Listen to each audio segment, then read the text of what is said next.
Alright, so basically, I'm out here in this nice, tranquil, my yard, kind of enjoying nice, peaceful, noise of birds in the air and the trees, and I get some beautiful lilacs behind me, and it's very peaceful.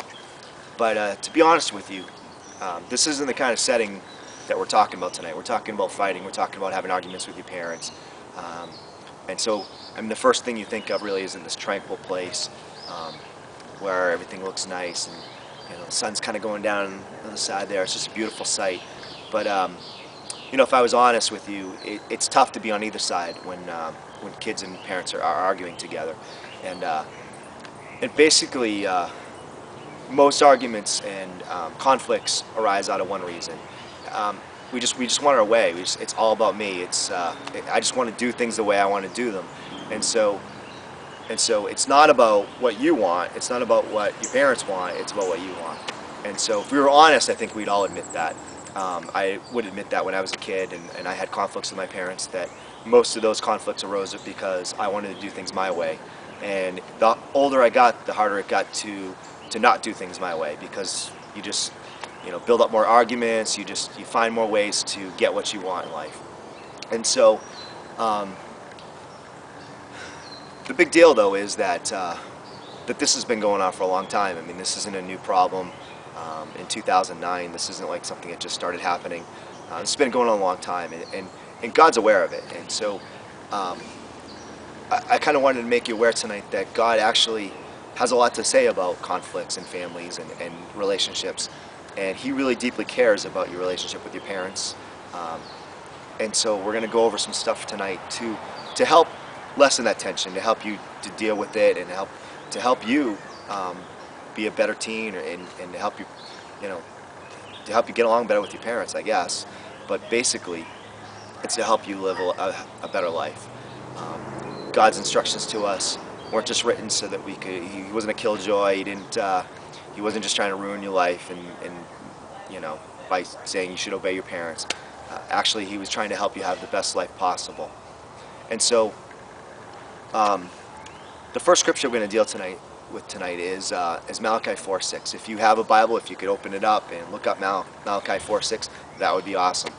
And so anyway, I'm going to set up really what God's talking about here. But basically, this is the Old Testament. It's the last book of the Old Testament, and the verse we're going to talk about is actually the last thing God said in the book of Malachi.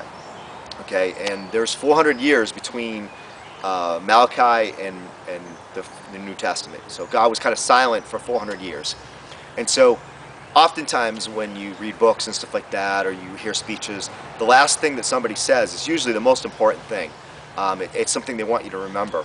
And God wasn't any different. When God wrote the Old Testament, He wrote these words, and it was the last thing He wanted us to hear. And I believe it was there for a purpose. And I believe that God really cares about relationships, and He wanted to emphasize it in a way that we could understand. And so Malachi kind of he was in a rough spot. I mean, the Israelites had been rebellious, and they had